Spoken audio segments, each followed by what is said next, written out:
நீதிமொழிகள் 16வது அதிகாரம். மனதின் யோசனைகள் மனுஷனுடையது, நாவின் பிரதியுத்தரம் கர்த்தரால் வரும். மனுஷனுடைய வழிகளெல்லாம் அவன் பார்வைக்கு சுத்தமானவைகள், கர்த்தரோ ஆவிகளை நிறுத்து பார்க்கிறார்.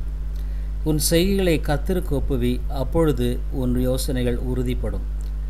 கர்த்தர் சகலத்தையும் தமக்கென்று படைத்தார், தீங்கு நாளுக்காக துன்மார்க்கனையும் உண்டாக்கினார். மன மேட்டுமையுள்ளவன் எவனும் கர்த்தருக்கு அருவருப்பானவன், கையோடே கை கோத்தாலும் அவன் தண்டனைக்கு தப்பான். கிருபையினாலும் சத்தியத்தினாலும் பாவம் நிவர்த்தியாகும். கர்த்தருக்கு பயப்படுகிறதினால் மனுஷர் தீமையை விட்டு விலகுவார்கள். ஒருவனுடைய வழிகள் கர்த்தருக்கு பிரியமாயிருந்தால் அவனுடைய சத்துருக்களும் அவனுடைய சமாதானமாகும்படி செய்வார். அநியாயமாய் வந்த அதிக வருமானத்திலும் நியாயமாய் வந்த கொஞ்ச வருமானமே உத்தமம். மனுஷனுடைய இருதயம் அவனுடைய வழியை யோசிக்கும், அவனுடைய நடைகளை உறுதிப்படுத்துகிறவரோ கர்த்தர். ராஜாவின் உதடுகளில் திவ்ய வாக்கு பிறக்கும், நியாயத்தில் அவன் வாய் தவறாது. சுமத்திரையான நிறைகோலும் தராசம் கர்த்தருடையது, பையில் இருக்கும் நிறைகள் கல்லெல்லாம் அவருடைய செயல். அநியாயம் செய்வது ராஜாக்களுக்கு அருவருப்பு, நீதியினால் சிங்காசனம் உறுதிப்படும். நீதியுள்ள உதடுகள் ராஜாக்களுக்கு பிரியம், நிதானமாய் பேசுகிறவனில் ராஜாக்கள் பிரியப்படுவார்கள். ராஜாவின் கோபம் மரண தூதருக்கு சமானம், ஞானமுள்ளவனோ அதை ஆற்றுவான். ராஜாவின் முகக்கலையில் ஜீவனுண்டு, அவனுடைய தயை பின்மாறி பெய்யும் மேகத்தை போல் இருக்கும். பொன்னை சம்பாதிப்பதிலும் ஞானத்தை சம்பாதிப்பது எவ்வளவு உத்தமம், வெள்ளியை சம்பாதிப்பதிலும் புத்தியை சம்பாதிப்பது எவ்வளவு மேன்மை. தீமையை விட்டு விலகுவதே செம்மையானவர்களுக்கு சமனான பாதை. தன் நடையை கவனித்திருக்கிறவன் தன் ஆத்துமாவை காக்கிறான். அழிவுக்கு முன்னானது அகந்தை, விடுதலுக்கு முன்னானது மனமேட்டுமை. அகங்காரிகளோடே கொள்ளை பொருளை பங்கிடுவதை பார்க்கலாம், சிறுமையானவர்களோடே மனத்தாழ்மையாயிருப்பது நலம். விவேகத்துடன் காரியத்தை நடப்பிக்கிறவன் நன்மை பெறுவான், கர்த்தரை நம்புகிறவன் பாக்கியவான். இருதயத்தில் ஞானமுள்ளவன் விவேகி எண்ணப்படுவான், உதடுகளின் மதுரம் கல்வியை பெருக பண்ணும். புத்தி தன்னை உடையவர்களுக்கு ஜீவ ஊற்று, மதியனரின் போதனை மதியனமே. ஞானியின் இருதயம் அவன் வாய்க்கு அறிவையூட்டும், அவன் உதடுகளுக்கு அது மேன்மேலும் கல்வியை கொடுக்கும். இனிய சொற்கள் தேன்கூடு போல் ஆத்துமாவுக்கு மதுரமும், எலும்புகளுக்கு ஔஷதமுமாகும். மனுஷனுக்கு செம்மையாய் தோன்றுகிற வழி உண்டு, அதன் முடிவோ மரண வழிகள். பிரயாசப்படுகிறவன் தனக்காகவே பிரயாசப்படுகிறான், அவன் வாய் அதை அவனிடத்தில் வருந்தி கேட்கும். பேலியானின் மகன் கிண்டி விடுகிறான், எரிகிற அக்கினி போன்றது அவன் உதடுகளில் இருக்கிறது. மாறுபாடுள்ளவன் சண்டையை கிளப்பி விடுகிறான், கோள் சொல்லுகிறவன் பிராண சிநேகிதரையும் பிரித்து விடுகிறான். கொடுமையானவன் தன் அயலானுக்கு நயங்காட்டி அவனை நலமல்லாத வழியிலே நடக்க பண்ணுகிறான். அவன் மாறுபாடானவைகளை யோசிக்கும்படி தன் கண்களை மூடி தீமையை செய்யும்படி தன் உதடுகளை கடிக்கிறான். நீதியின் வழியில் உண்டாகும் நரைமயிரானது மகிமையான கிரீடம். பலமானை பார்க்கலும் நீடிய சாந்தமுள்ளவன் உத்தமன், பட்டணத்தை பிடிக்கிறவனை பார்க்கலும் தன் மனதை அடக்கிறவன் உத்தமன். சீட்டு மடியிலே போடப்படும் காரிய சித்தியோ கர்த்தரால் வரும். 7. சண்டையோடு கூடிய வீடு நிறைந்த கொழுமையான பதார்த்தங்களை பார்க்கலும் அமெரிக்கையோடே சாப்பிடும் வெறும் துணிக்கையே நலம். புத்தியுள்ள வேலைக்காரன் லச்சை உண்டாக்குகிற புத்திரனை ஆண்டு சகோதரருக்குள்ளே சுதந்திரத்தில் பங்கடைவான். வெள்ளியை குகையும் பொன்னை புடமும் சோதிக்கும், இருதயங்களை சோதிக்கிறவரோ கர்த்தர். துஷ்டன் அக்கிரம உதடுகள் சொல்வதை உற்று கேட்கிறான், பொய்யன் கேடுள்ள நாவுக்கு செவி கொடுக்கிறான்.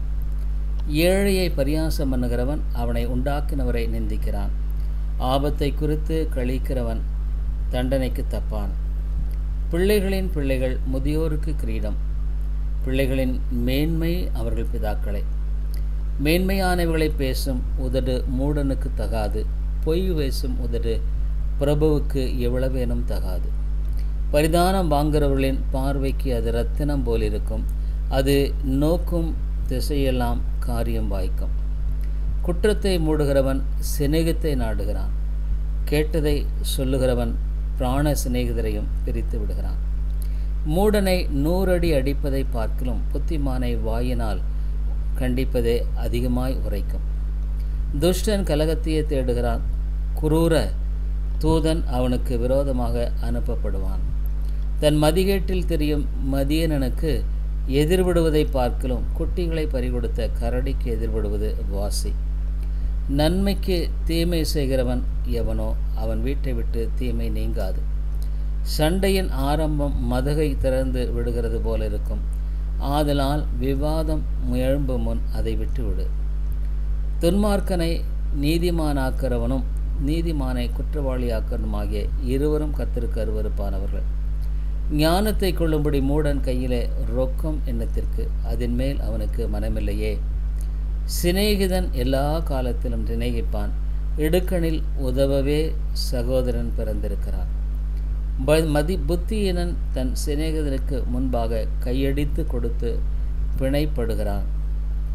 வாதுப்பிரியன் பாதகப்பிரியன் தன் வாசலை உயர்த்தி கட்டுகிறவன் அழிவை நாடுகிறான். மாறுபாடான இருதயமுள்ளவன் நன்மையை கண்டடைவதில்லை. புரட்டு நாவுள்ளவன் தீமையில் விழுவான்.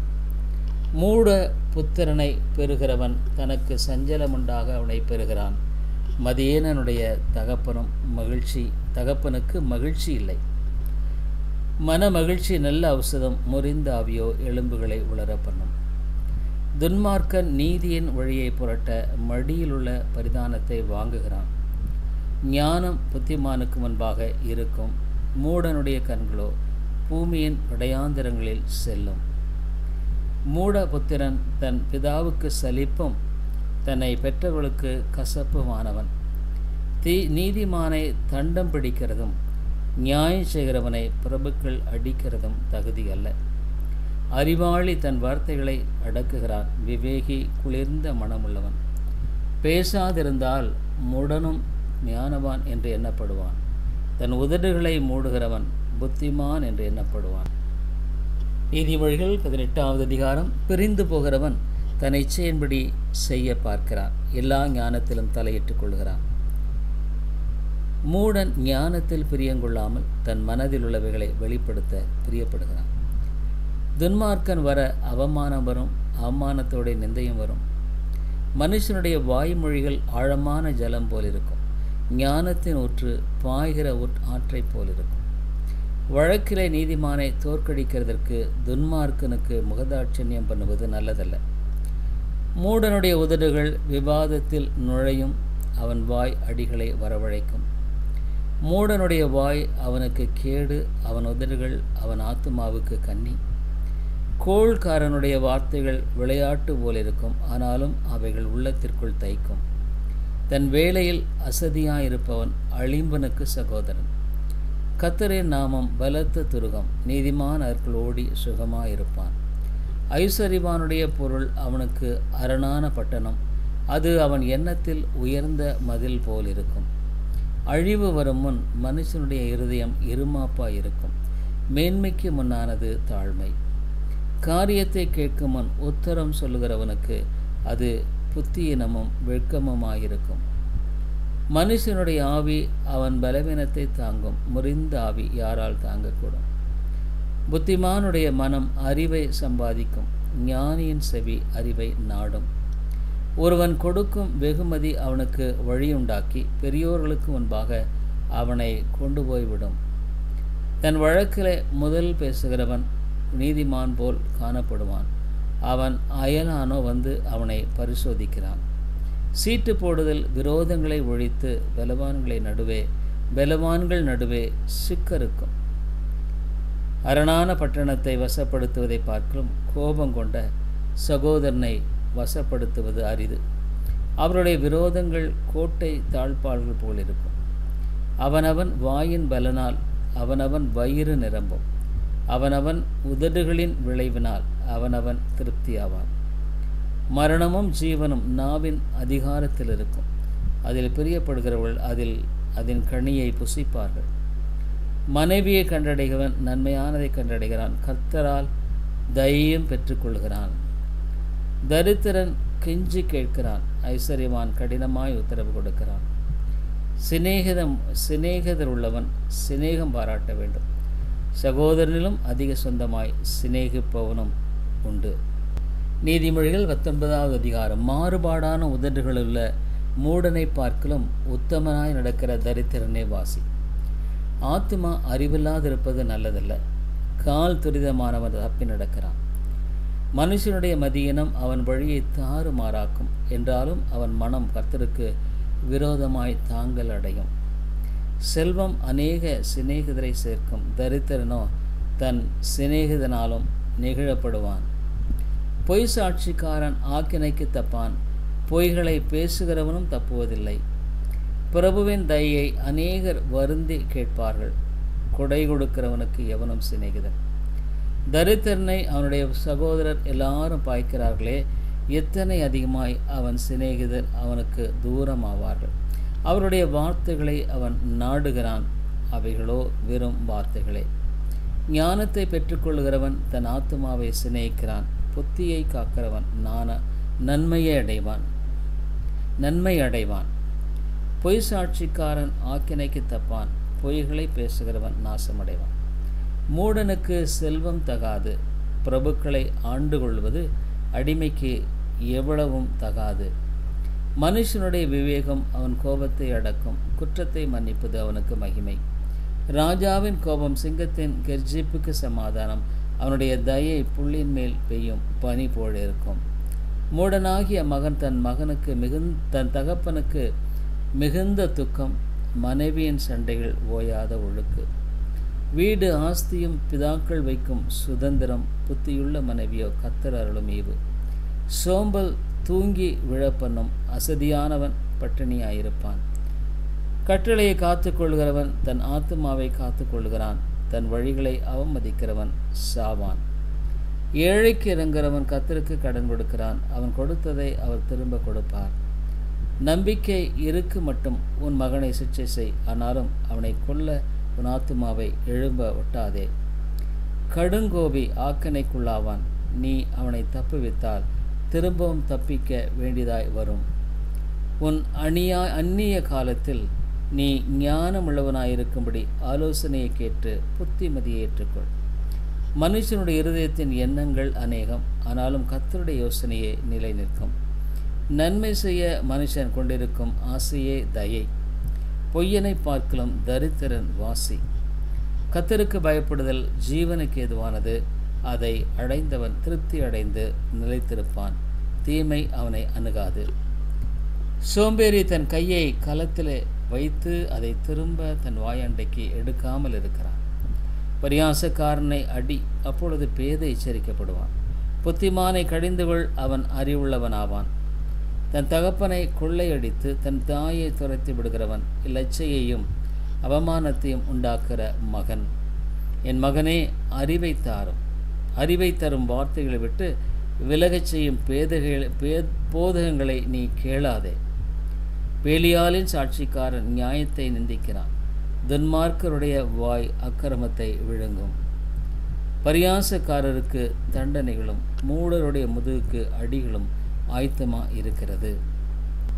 நீதிமொழிகள் 20வது அதிகாரம். திராட்சரசம் பரியாசம் செய்யும், மதுபானம் அமளி பண்ணும், அதனால் மயங்கர ஒருவனும் ஞானவான் அல்ல.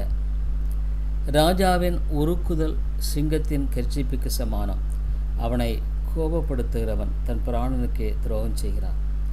வழக்குக்கு விலகுவது மனுஷனுக்கு மேன்மை, மூடனானவன் எவனும் அதிலே தலையிட்டுக் கொள்வான்.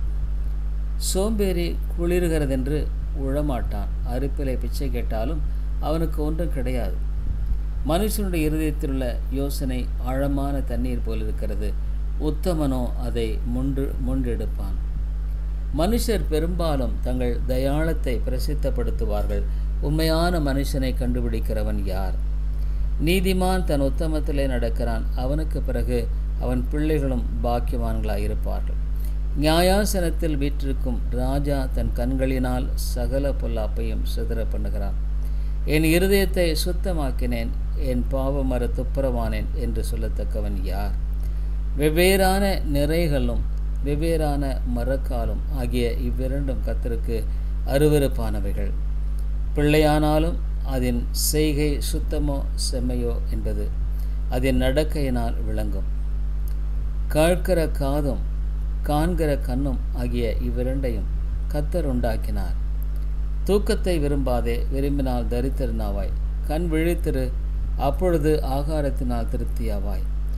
கொள்ளுகிறவன் நல்லதல்ல நல்லதல்ல என்பான், போய்விட்ட பின்னோ மெச்சிக்கொள்வான்.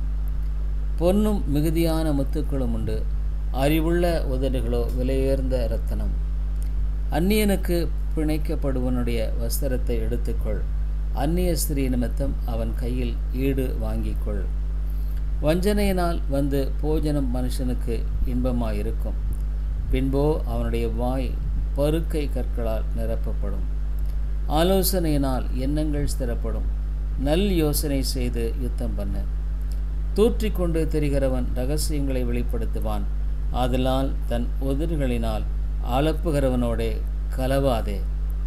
தன் தகப்பனையும் தன் தாயும் தூஷிக்கனுடைய தீபம் காரிருளில் அணைந்து போகும். ஆரம்பத்திலே துரிதமாக கிடைத்த சுதந்திர முடிவிலே ஆசீர்வாதம் பெறாது. தீமைக்கு சரிகட்டுவேன் என்று சொல்லாதே, கர்த்தருக்கு காத்திரு, கர்த்தர் உன்னை ரட்சிப்பார். வெவ்வேறான நிறை கற்கள் கர்த்தருக்கு அருவருப்பானவைகள், கள்ளத்தராசு நல்லதல்ல. கர்த்தராலே மனுஷருடைய நடைகள் வாய்க்கும், ஆகையால் மனுஷன் தன் வழியை அறிந்து கொள்வது எப்படி? பரிசுத்தமானதை விளங்குகிறதும் பொருத்தனை செய்த பின்பு யோசிக்கிறதும் மனுஷனுக்கு கன்னியாயிருக்கும். ஞானமுள்ள ராஜா துன்மார்க்கனை சிதறடித்து அவர்கள் மேல் உருளையை உருட்டுவான். மனுஷனுடைய ஆவி கர்த்தர் தந்த தீபமாயிருக்கிறது, அது உள்ளத்தில் உள்ளவைகளையெல்லாம் ஆராய்ந்து பார்க்கும். தயையும் சத்தியமும் ராஜாவை காக்கும், தயையினாலே தன் சிங்காசனத்தை நிற்க பண்ணுவான்.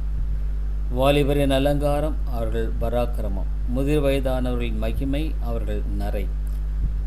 காயத்தின் தழும்புகளும் உள்ளத்தில் உரைக்கும் அடிகளும் பொல்லாதவனை அழுக்கற துடைக்கும்.